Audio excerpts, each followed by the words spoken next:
Hi everybody, so this is a video on the dressing station which you will need to do for your OSCE. So today I'm going to show you some of the materials that you're going to need for this skill, and we're going to demo the approach. So essentially, if you're planning on doing a redressing for a patient, if we take the example of somebody that needs their hallux redressing after surgery, you're going to need to make sure that you have a packet of sterile scissors as well as your own non-sterile scissors, which you should always have in your tunic pocket. You could also think about using a Tubigauze applicator, which I'll show you how to use, but this is something that is optional. And for the purposes of your OSCE, we don't mind whether you use it or not, but it is a useful skill to be able to use one of these should you ever need to. You will also need to have your sterile dressing. So today I'm going to use Melalin, which is a sort of standard non-adherent sterile dressing that we use here regularly at the clinic. It is not medicated anyway, it doesn't have an antimicrobial, it doesn't offer any moisture to the wound, it is a simple dry dressing, and I will show you when we open the packet in a moment that there is an adherent side and a non-adherent side, and we need to be crucially putting the non-adherent side down onto the wound so that it doesn't stick.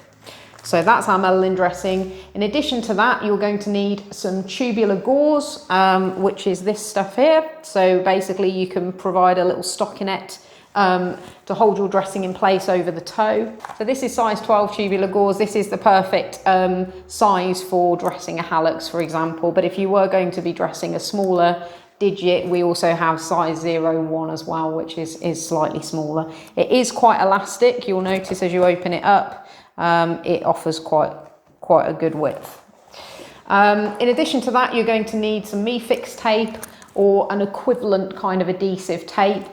These are quite good because it's quite hypoallergenic, it's got a bit of stretch to it, and essentially we're going to show you how you use that tape for producing the dressing on the foot. You may decide to have a pair of sterile forceps. These could be quite useful for helping secure the dressing if you're needing to cut it. They're sometimes used for transfer of dressing onto the wound. I'm going to show you a way of producing a dressing in a non-touch technique, just utilising tape without the need to use forceps. So an important principle of wound management is to always adhere to a non-touch technique. So what that means is effectively you are finding a way of getting your sterile dressing onto that wound without contaminating that dressing in any way. So obviously not touching the dressing before it goes onto the foot, and not compromising that field in any way, not touching the wound, for example. So obviously if you're not wearing sterile gloves, you could be potentially introducing contamination to the wound. So that's a really important technique that we'll demo in a moment. Okay, so for the purposes of this demonstration, we're going to imagine that our patient here has had a bilateral partial nail avulsion with phenolization, and they've presented today for a redressing. So we're looking at adding a sterile dressing onto the toe that's going to effectively cover this whole post-surgical site. So it needs to be a fairly sizable dressing, and it's always better to go a little bit bigger than too small. So you really need to make sure that there's an overlap and a perimeter of that sterile dressing around the wound that you are dressing. So for the purposes of this, we're going to use our sterile Melalin dressing. And just to orientate yourself, when you look at the packet, there is a black arrow there that tells you which side you need to open it up from. So we're going to come in from here and we're going to gradually pull that apart. Just to say at this point in time, never ever cut through the outside of a packet, because that's potentially going to introduce contamination, microorganisms onto the inside of the sterile dressing. So again, it's about maintaining this non-touch technique. So I'm just securing it with my hands, I'm pulling open that dressing, and I'm not in any way touching it. And as you'll see, there is a shiny side there and a dull side. It's the shiny side that is the non-adherent aspect of this dressing, and it's that needs to make contact directly with the wound interface. So I now need to cut this because it's potentially just a little bit too large for our wound here. So if you're looking at cutting a dressing down, you are going to need to use some sterile scissors. So utilising my sterile scissors, I now need to cut this dressing without touching it. So I've got two options. I could use some sterile forceps to secure the dressing as I cut it, or you can just hold the dressing on the outside of the packet with your free hand and then just cut accordingly. Okay, so depending on whatever shape or size you need, you can cut that to shape like so. Open your dressing packet right up so that you've exposed the dressing. And note, I've got the dull side facing upwards because it's the shiny side that I'm going to transfer to go directly onto the wound. So sterile scissors down. I now need to find a way of getting that onto my wound, and for this I'm going to use the Meafix tape. Now to cut the Meafix tape, because this is non-sterile, I can now use my non-sterile scissors out of my pocket, and I'm just going to use a piece of the small 2.5 centimetre Meafix, and I'm going to cut myself off a length that's long enough just to go on the back of that dressing and transfer it across to the toe. Okay, so if we just do that now, so just peel the back off, and literally you're placing your adhesive tape just onto the back of that dressing, and if it catches, as long as you've not touched it, that is fine. And we're just going to now place that directly over the area of interest. Now note, the approach I've taken there is to go longitudinally over the toe, and the reason for that is I don't wish to constrict blood flow in any way by wrapping tape tightly around the toe. There are instances, if you're, say, dressing an interdigital lesion, where you will need to go in between the toe, and that's absolutely fine. Just try and avoid wrapping the tape back on itself. So either use a slightly shorter piece of tape or just ensure that it doesn't overlap when it comes back round the digit. But for that kind of dressing there, a longitudinal approach is great. We now need to find some tubing gauze. And we're going to go back for our non-sterile scissors now. And the length of the tubing gauze that we're going to use for this little stockinette over here needs to be approximately 3 times the length of the hallux.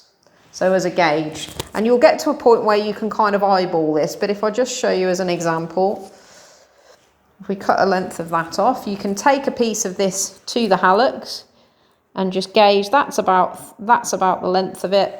And I fold that again and fold that again, and that gives me an approximation of 3 times the hallux. And we now need to get this onto the toe and back over itself. So you've got 2 options. You can at this point in time use a tubing gauze applicator. So again, this is a sterile piece of equipment.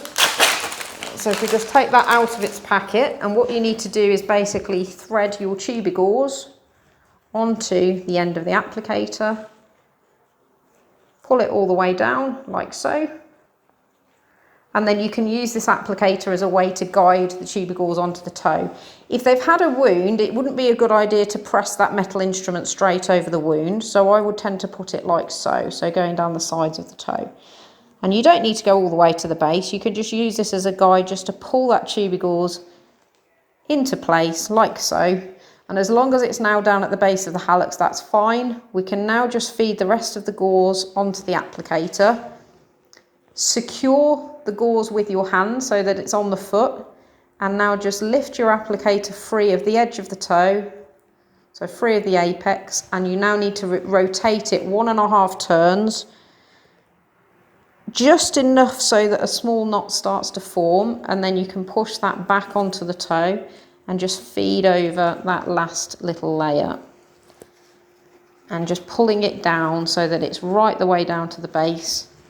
Let's put that there for a moment.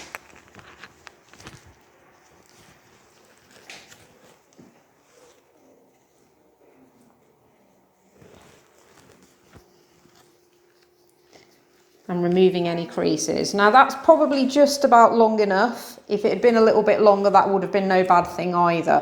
What you don't want is a massive excess of material that creates a big bulky ring of material around the base of the toe. Equally, you don't want it so short that you're not actually able to stick any tape onto it.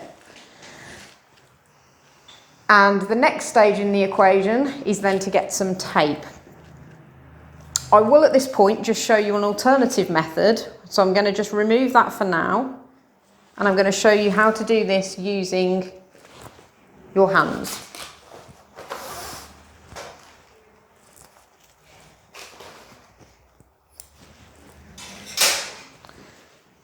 So for this method, arguably a little bit easier, you just feed it onto your fingers, open it up, straight onto the toe, pull it down to the base just as we did before, secure it with your free hand and pull it nice and tight, and then literally just turn that tubic gauze about 1.5 turns and it goes back over itself. You don't want to have an excessive knot, so if you keep turning it too much, you end up with a big bulky knot at the end of the toe, and that could potentially be uncomfortable. Equally, if you haven't turned it enough, you can end up with, if I keep going back, you can end up with a hole, and we don't want a hole either. So you've just got to close it enough so that you've got a small knot form, and then you can pull your tubic gauze down to the base like so. And then from there, we now need to tape it on. So again, non-sterile scissors. Utilising your MeFix, a good rule of thumb for a hallux is actually around about 10 centimetres. So if I just show you where that line is there, and I'm just going to cut that off for now, and if we do exactly about 10 centimetres from that line to the next, that works out about perfectly for your average hallux. I would always fold my tape in half because it's half the cutting time. And I'm now going to create a banana shape. So from my folded corner here, on my right hand side, I'm going to use my scissors to cut an arc in the direction of the opposite corner. Always round your corners off because they're less likely then to peel off the skin.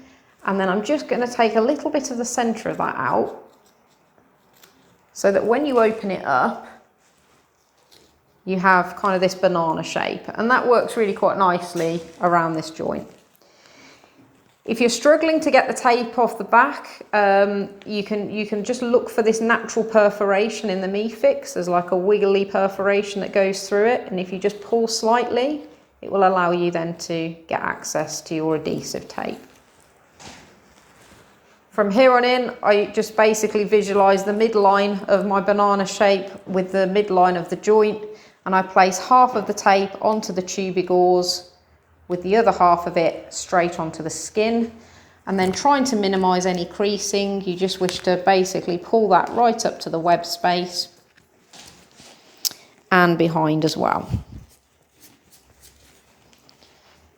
And it should just fit nicely up to the web space without having any excessive tape inside the web space. Check that your toe can still move freely, which it can. And that is your hallux digital dressing. Okay, so the next wound that we're going to have a go at dressing is, we're imagining we've got an apical wound at the end of our third digit here. So I'm going to show you how to do a digital dressing, but on a lesser digit. So we've opened up our dressing, and obviously we're orientating ourselves with the shiny side, which needs to go down onto the wound. Utilising my sterile scissors, I'm just going to cut a small dressing that's appropriate to the size of the wound that I'm dressing. So a little square will be perfect in this example.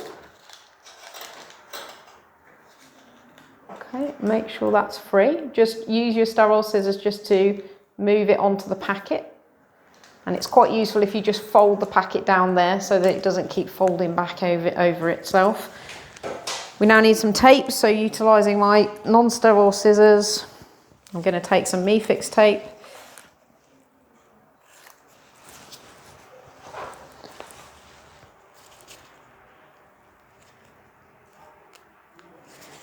Okay, and I'm going to just utilise that as my vehicle really for taking this over onto the toe. So we're going to place that like so. Again, a longitudinal approach works quite well here. And securing it at the back. You don't need to have lots of excess tape in between the toes. It's not particularly comfortable if you do. Okay, so that's fine. And I now just need some tubic gauze to keep that in place. So, okay, so using your non-sterile scissors, obviously you need to cut yourself a piece of tubic gauze, which needs to be approximately 3 times the length of the toe. So we can just double check that that's the case.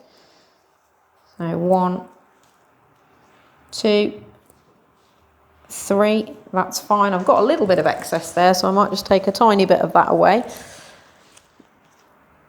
And then again, for this stage, you can either utilise your hands to put it on, or you can use a tubic gauze applicator. Given it's a smaller toe, you might want to go for a slightly smaller tubic gauze applicator if you're going to use one. So I will demonstrate that. So open up the one end of the tube gauze, place your applicator inside, feed the material onto the applicator, and then we're going to just gently place that over the toe, medially and laterally, and we're going to just pull the tube gauze down to the base of the toe, like so. Securing it with your hand, you then need to just pull the tube gauze applicator so that it's free of the apex, allowing you just to turn it about 1.5 turns. You can actually look down the end of it just to check that you have indeed closed the knot, which I have, and then you may be able to just gently press that back down the toe, and then effectively pull your tube gauze right the way down to where it needs to sit. Okay. If you had a situation where you ended up with far too much tube gauze and you needed to cut it, it's not very good practice to be taking the scissors to the foot like that. The safest way to do it would be to keep the first layer in place, pull the top layer back, and if you needed to cut a little bit off, you can then just cut it a little bit more safely like so.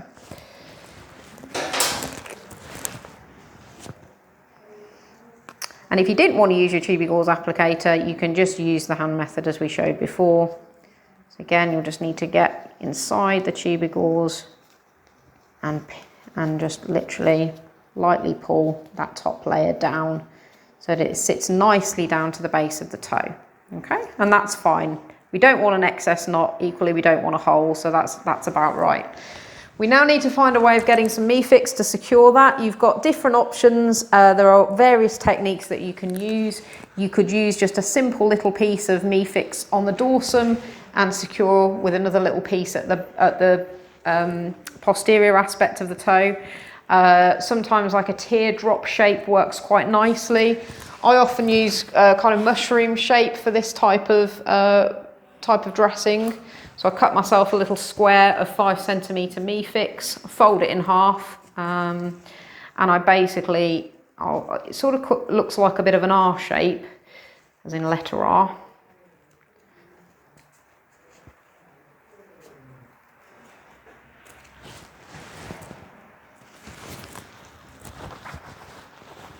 And as you open it up, that R looks a bit more like a mushroom, like so. And then effectively, you can use the head of your mushroom, if you like, to secure this onto the dorsum. And then you've got these 2 little arms that can just gently wrap around the base of the toe. They're not crossing over one another, they're not restricting blood flow, but they're just adhering and anchoring that tape onto the back of the tube gauze. So effectively you're holding it with one single piece of Meefix. But equally, if you wanted to do 2 little shapes like that, one at the front and one at the back, that would be absolutely fine as well. Okay, so just a few tips and common mistakes to avoid, particularly for the OSCE station. So things that we're going to be examining you on. First of all, you need to be placing your dressing on the appropriate location, and the size of the dressing needs to be appropriate for the lesion that you're dressing. So if it is somebody that's had nail surgery, I wouldn't be expecting a tiny little square of dressing there. It needs to be sizable enough that it's going to do what it needs to do in terms of keeping that environment dry and clean and protected. So that's important. The non-touch technique is absolutely vital. So if you compromise infection control in any way, then that is an absolute no-no in clinical practice, and it won't go down well on your OSCE either. So respecting the fact that that's sterile, not touching it in any way is really important. Not cutting through the dressing, as I said before, is really important. Finding a way of transferring it to the dressing without touching it is critical. For the purposes of the Tubigauze, if you are dressing a digit, then it's about having that balance of not too much Tubigauze and not too little Tubigauze, so that it's doing effectively what it needs to do, which is securing that dressing onto the toe so that it's not going to easily come off in the patient's sock or shoe. Cutting the correct shape of MeFix is also quite nice. We don't want to be sending patients out of the building with inappropriate dressings or dare I say scruffy looking dressings. So it does need to look professional, it needs to be functional, which is quite critical, and you'll get very good at cutting out the correct kind of shape with your MeFix. So you will be assessed based on selecting the appropriate type of tape and cutting the appropriate shape to do the job that it needs to. You may find that actually preparing these materials at the start before you put the dressing on works better for you. That's entirely optional. You can either do it as you go in the approach that I've shown you, or if you want to pre-cut your MeFix, pre-cut your Tubigauze, have it already loaded onto your Tubigauze applicator on your trolley, that's absolutely fine as well.